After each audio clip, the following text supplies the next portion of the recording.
Hello and welcome to TTV News with some latest events in the province and across the country. Ladies and gentlemen, recently during a meeting with Inspection Team Number 5 of the Police Bureau and the Secretariat on key thematic tasks for 2025, TayNinhTV province proposed 4 key issues to the government concerning the implementation of conclusion number 123 of the Central Executive Committee on the Supplementary Socio-Economic Development Plan for 2025. Accordingly, TayNinhTV has requested the government and Prime Minister to consider and direct the Central Ministry and agencies to approve the upgrade and expansion of National Highway 22B, specifically the section from Goyo Town to Sama International Border Gate.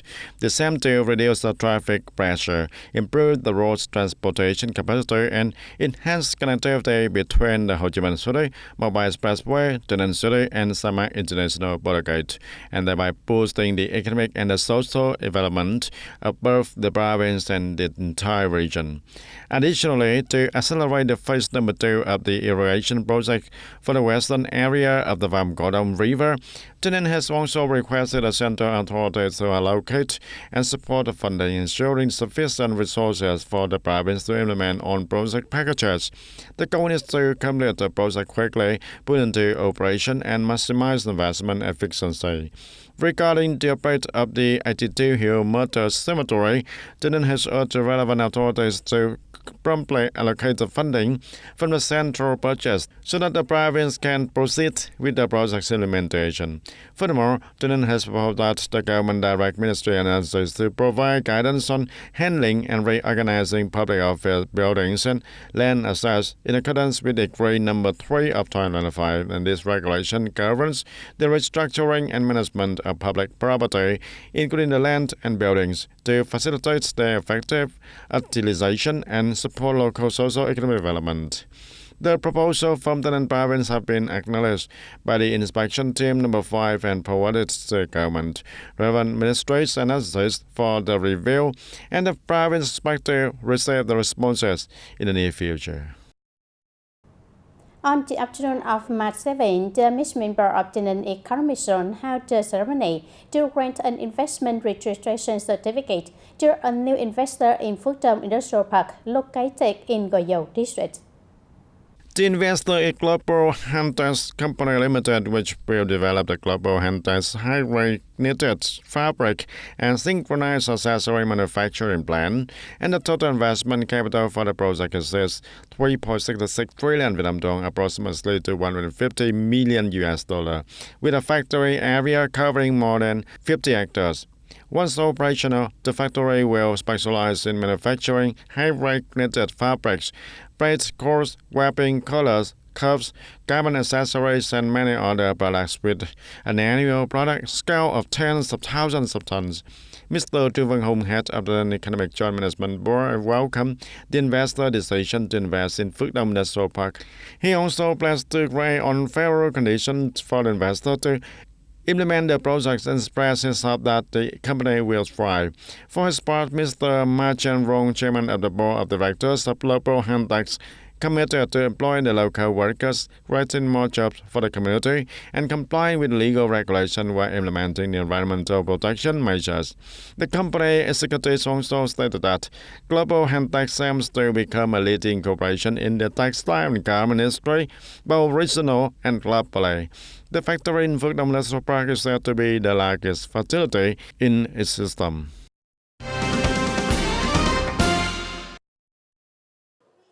From now until 2030, the Department of Education and Training of TayNinhTV province will actively implement the vocational education development project in the area with a focus on key identified solutions. To carry out this project, the province education sector will concentrate on several major solutions, including establishing a network of college, vocational school, and training centers, developing mechanisms and policies to attract social investment in vocational education, enhancing the effectiveness and efficiency of state management in vocational education, strengthening the connection between vocational education, enterprises, the labor market, and sustainable employment solutions. The project will be implemented annually and is expected to create a breakthrough in human resource development, particularly in high-quality personnel, aligning with the province's economic restructuring. These efforts will contribute to the province's industrialization, modernization, and international integration. Ladies and gentlemen, contributing to the project vision, achievements, and positive image of Regiment 4 Division 5 over the years, we cannot forget the female soldiers who are linked to resilient flowers, always dedicated and devoted to their work. Among them, one outstanding example is professional military officer, Major and Flag Marshal Phan Thị Kim Oanh, currently serving at Company 24, Regiment 4 Division 5. As the pharmacist, over the years, Major Phan Thị Kim Oanh has remained devoted to her duty, and she continually learns, researches, and actively advises her unit's leadership on the scientific methods for storing, preserving, and distributing the medicine, and keep meticulous and detailed records, and maintaining and servicing the medical equipment according to regulations. And the efforts have significantly contributed to the medical work of the unit, ensuring the health of officers and soldiers during their training and education. At the hours of intense work behind them, Miss Oanh and her companions consider each other family, indispensable both in their professional and personal lives, and with bonds strengthens their unity, encouraging the mutual care and solidarity within the unit. I see Miss Oanh as a responsible and compassionate military medical officer, and she always devotes herself wholeheartedly to her comrades and especially to her patients, offering them meticulous care, and in daily life, she's a role model, guiding and supporting her colleagues and unit members. Major Phan Thị Kim Oanh is a dynamic, creative, enthusiastic, and dedicated individual, and beyond her role as the regiment's pharmacist, she also serves as the president of the regiment's women's union, passionately working to strengthen and develop the union into a comprehensive and resilient organization. And recently, Major Phan Thị Kim Oanh and the members of the Regiment 4 Women's Union have effectively implemented many meaningful projects and initiatives. One example is the Transition Support Initiative.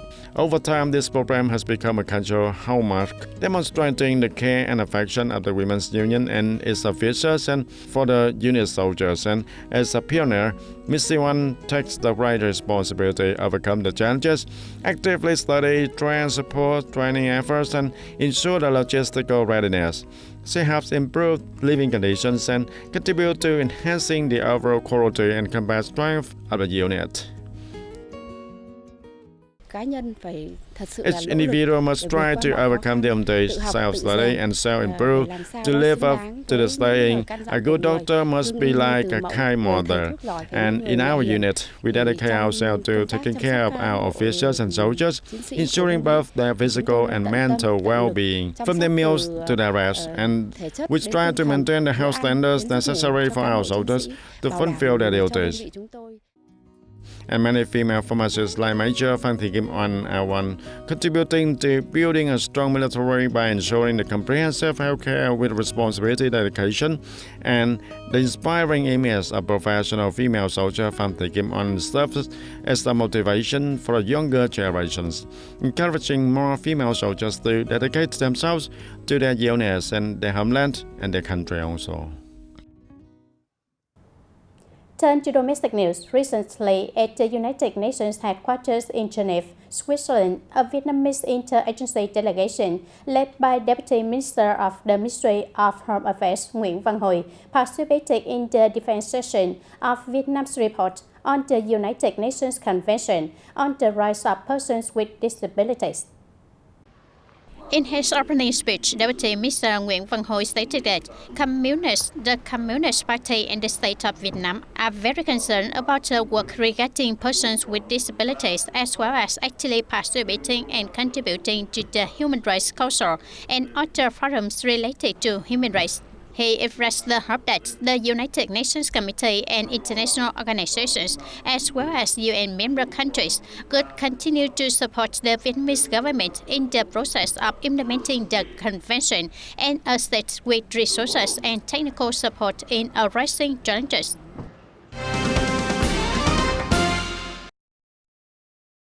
Recently, the government issued a resolution regarding the development of a National Assembly resolution on establishing a financial center in Vietnam. This proposal aims to promote the development of the Vietnamese financial market, laying the foundation for the creation of an international financial center in Vietnam, connecting with regional and global financial hubs. According to the Ministry of Finance, Vietnam is currently a bright spot in economic development, macroeconomic stability, and investment attraction. Notably, the Vietnamese financial market is in the process of applying advanced financial technologies, creating a competitive advantage for the development of a financial center. Building a financial center will help Vietnam not only attract international financial organizations, but also develop the domestic financial market, enhancing Vietnam's role and standing on the international stage.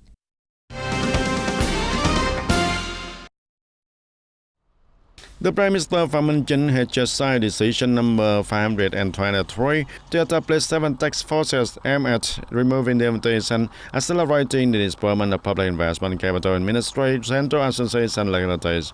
And this task force will inspect and urge units with a low disbursement rate and promote the efficient use of state budget funds. Its task force is tasked with reviewing challenges in the implementation of public investment projects, proposing the solution to overcome those issues and supervising the execution of the government directives. Specifically, the task force will work directly with the ministry and localities to clearly identify the bottlenecks in disbursement and report their findings and recommendations to the Prime Minister. The inspection period will be from the 10th to the 25th of each month, and this decision demonstrates the government's determination to accelerate public investment disbursement this year. The audience after a period of surprise declines when many export shipments to China face clearance difficulties, forcing businesses to sell domestically. During prices are now rising again, bringing optimism to farmers. Our report comes from TayNinhTV province. Currently, Moncton durian is being purchased by traders at farm prices ranging from 100,000 to 120,000 Vietnam dong per kilogram, an increase of approximately 15% compared to last month. The highest purchase price for a Moncton durian is 120,000 Vietnam dong per kilogram, allowing many farmers to earn significant profits. This year, market prices range from 100,000 to 120,000 Vietnam dong per kilogram. If they go higher, farmers will benefit even more. At this rate, we are already making a profit of around 30%. To further enhance the advantages of this specialty crop, local authorities have focused on technical transfers and scientific methods to achieve high productivity and yield. A key strategy is off-season harvesting, which helps farmers avoid peak season overproduction that can lead to price drops. In the coming time, we will continue working with businesses to establish complex plantation codes. At the same time, we will promote suitable farmer methods, ensuring the safe use of pesticides and maintaining proper harvest intervals. This will help guarantee high-quality produce and for safety compliance in agricultural production. With the growing opportunity to export durian officially to China and other international markets, local authorities are actively working on establishing plantation and facility codes to develop standardized farming zones, ensuring that Vietnamese durians meet export requirements.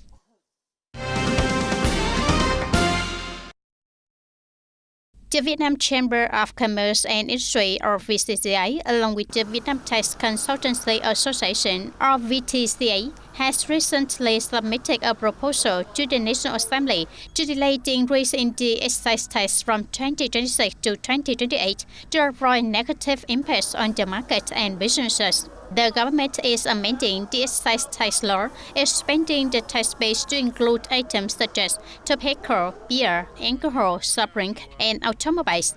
According to the draft, the tax rate will increase starting in 2026. VCCI argues that a certain tax increase could result in desirable consequences such as a sharp price rise, increased smuggling of tobacco, and adverse effects on businesses. Meanwhile, VTCA believes that a sharp and sudden increase in excise taxes aimed at reducing the number of smokers and increasing state revenue may not achieve its intended goals as consumers may switch to smoke tobacco. This could lead to more complex tobacco smuggling issues, difficulties for domestic production factories, and a significant reduction in state budget revenue.